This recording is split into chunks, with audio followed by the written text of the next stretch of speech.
마태복음 18장 21절부터 35절까지 말씀 찾으셨으면 한 절씩 교독하시고 마지막 절은 함께 읽겠습니다. 그때 베드로가 나와 이르되 주여 형제가 내게 죄를 범하면 몇 번이나 용서하여 주리이까 7번까지 하오리이까. 예수께서 이르시되 내게 이르노니 7번뿐 아니라 7번을 70번까지라도 할지니라. 그러므로 천국은 그 종들과 결산하려 하던 어떤 임금과 같으니 결산할 때 10,000달란트 빚진 자 하나를 데려오매 갚을 것이 없는지라 주인이 명하여 그 몸과 아내와 자식들과 모든 소유를 다 팔아 갚게 하라 하니 종이 엎드려 절하며 이르되 내게 참으소서 다 갚으리이다 하거늘 그 종의 주인이 불쌍히 여겨 놓아 보내며 그 빚을 탕감하여 주었더니 그 종이 나가서 자기에게 100데나리온 빚진 동료 한 사람을 만나 붙들어 목을 잡고 이르되 빚을 갚으라 하매 그 동료가 엎드려 간구하여 이르되 나에게 참아 주소서 갚으리이다 하되 허락하지 아니하고 이에 가서 그가 빚을 갚도록 옥에 가두거늘 그 동료들이 그것을 보고 몹시 딱하게 여겨 주인에게 가서 그 일을 다 알리니 이에 주인이 그를 불러다가 말하되 악한 종아 내가 빌기에 내가 내 빚을 전부 탕감하여 주었거늘 내가 너를 불쌍히 여김과 같이 너도 내 동료를 불쌍히 여김이 마땅하지 아니하냐 하고 주인이 노하여 그 빚을 다 갚도록 그를 옥졸들에게 넘기니라. 함께 읽겠습니다. 너희가 각각 마음으로부터 형제를 용서하지 아니하며 나의 하늘 아버지께서도 너희에게 이와 같이 하시니라. 아멘. 어제 본문에서 예수님은 제자들에게 형제가 죄를 범했을 때 어떻게 그를 취급하고 어떤 모습으로 그에게 다가가야 하는지를 우리에게 가르쳐 주셨습니다. 이 이야기를 다 들은 후에 오늘 본문에서 베드로는 예수님에게 한 질문을 하는 모습을 우리는 보게 됩니다.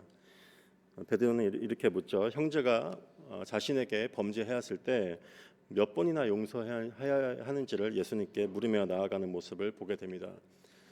그러면서 그는 예수님에게 구체적인 그 숫자를 제시를 합니다. 주여 내가 7번까지 용서해야겠습니까? 라고 묻는 모습을 우리는 보게 됩니다. 베드로가 말한 이 7번이라는 숫자는 그냥 나온 게 아님을 우리는 알아야만 합니다. 그때 당시에 랍비들도 누가 자신에게 잘못했을 때 3번까지는 죄를 용서해야 된다는 것을 가르치고 있었습니다. 때문에 우리는 이렇게 생각해 볼 수 있는 거죠. 베드로가 내가 예수님을 따르는 제자인데 3번 용서하는 랍비들보다는 더 용서해야 되는 것을 주님께서 우리한테 말씀하시지 않을까 하고 그것보다 더 많은 숫자인 7번을 예수님께 물어보는 것입니다. 우리도 비슷한 생각을 할 때가 있죠. 우리도 누군가 나에게 죄를 나에게 범했을 때 내가 누군가를 참 용서하기 싫은데 그래도 내가 크리스찬이고 예수님을 따르는 제자이기 때문에 내가 계속해서 참고 몇 번까지는 용서해야 되지 않을까라는 생각을 우리는 하게 됩니다.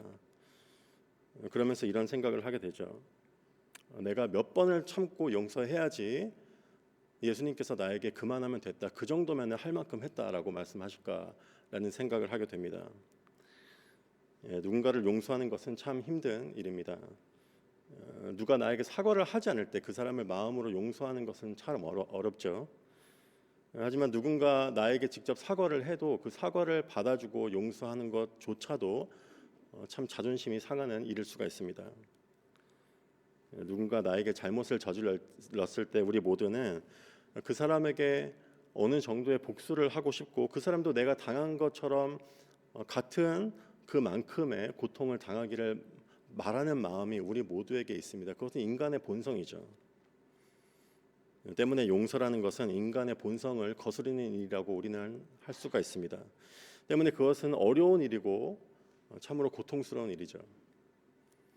베드로의 질문에서 예수님은 이렇게 대답하십니다. 본문 22절 말씀입니다.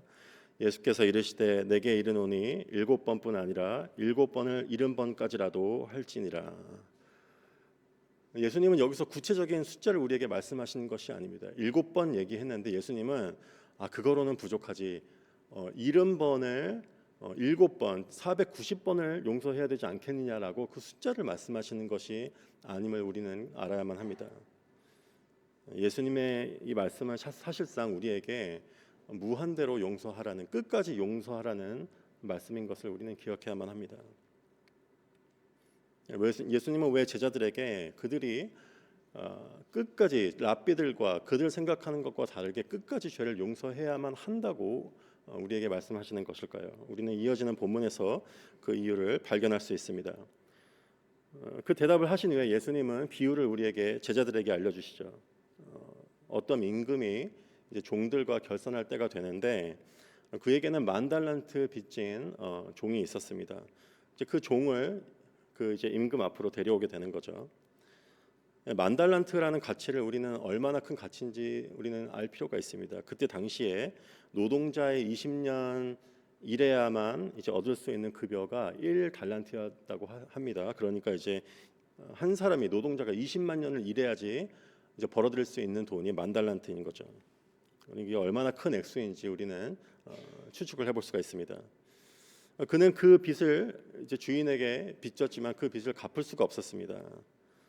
그러자 주인이 사람들에게 명하여, 그 종에게 명하여서 그의 몸과 아내와 자식들과 모든 소유를 팔아서 이제 그 빚을 갚으라고 명령하게 됩니다. 오늘 이 사회에서 이 종의 요구를 명령을 우리가 듣게 됐을 때 이 종이 참 악하고 사악한 왕이구나라고 우리는 생각을 해볼 수가 있지만은 그때 당시에는 이것이 임금이 종들에게 행해지는 지극히 정상적인 모습이었습니다. 종이 임금에게 빚을 졌을 때, 갚을 것이 없을 때 몸과 자식과 가진 모든 것을 팔아서 갚아야만 하는 그런 제도가 있었던 것이죠. 때문에 우리는 이 본문 안에서 이 주인이 참 악하다고, 그렇게 해서는 안 된다고 우리는 생각해서는 안 됩니다. 그에게는 그렇게 행할 수 있는 권리가 분명히 있었던 것이죠. 그러자 종이 엎드려 간청합니다. 오늘 본문 26절 말씀에 이렇게 말하고 있죠. 그 종이 엎드려 절하며 이르되 내게 참으소서 다 갚으리다 하거늘. 그의 이 이야기를 듣고, 간청을 듣고, 이제 주인은 그 마음에 궁휼한 마음이 생깁니다. 그래서 그 종을 놓아주고 이제 그 빚을 이제 탕감해주게 되는 것이죠.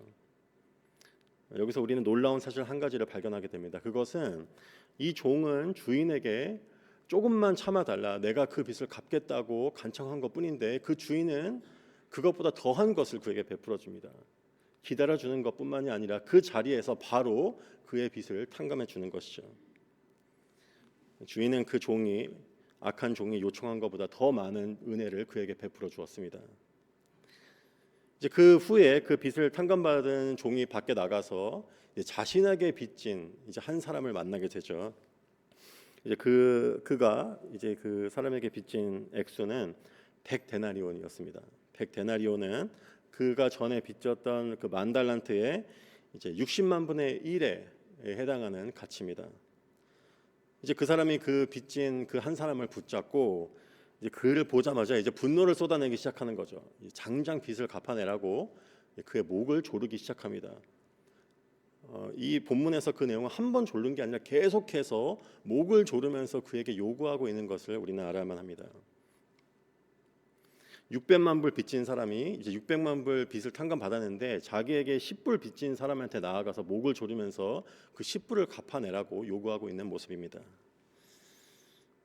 그러자 그 사람은 100데나리온 빚진 사람은 그에게 간청을 합니다. 조금만 참아달라고, 내가 그 빚을 갚겠노라고 간청을 합니다.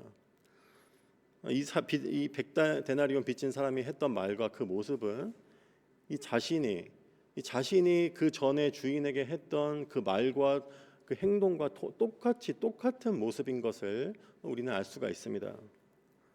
하지만 우리는 이 본문을 보면서 이 사람이 자신의 모습을 거기서 발견하지 않았을까? 그래야만 했던 것이 아닐까라고 생각할 수 있지만은 어쩐지 그는 자신의 과거의 모습을 잊은 듯한 모습을 우리에게 보여주고 있습니다. 그 100데나리온 빚진 사람의 간청을 무시하고 그 사람은 이제 그 사람을 빚을 갚도록 옥에 가두게 되는 거죠. 자신은 절대 그 10불조차도 100데나리온조차도 손해를 보지 않겠다고 결단하는 모습을 우리는 보게 됩니다.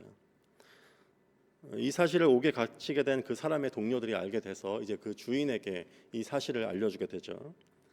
그러자 그 주인은 10,000달란트 빚졌던 그 종을 다시 불러들입니다. 그리고 32절에서 33절까지 이런 본문을 얘기하고 있죠.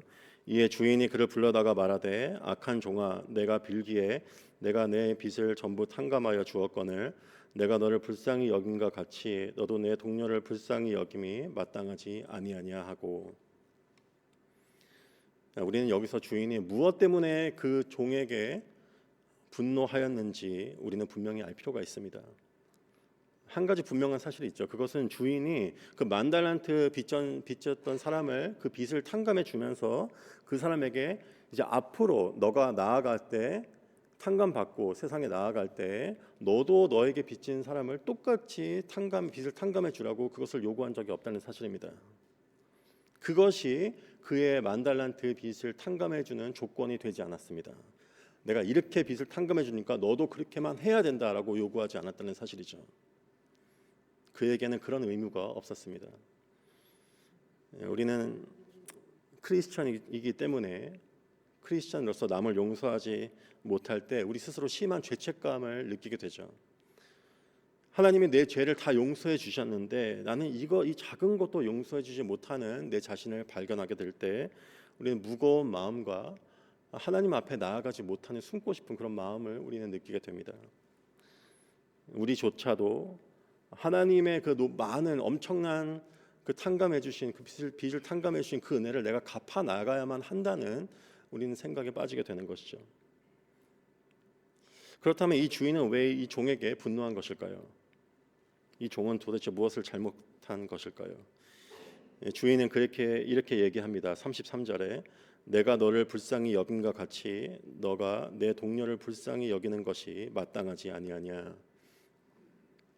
주인이 그에게 분노한 이유는 그 종이 그를 불쌍히 여겼던 그 주인이 베풀었던 그 긍휼과 은혜를 잊어버렸기 때문이었습니다.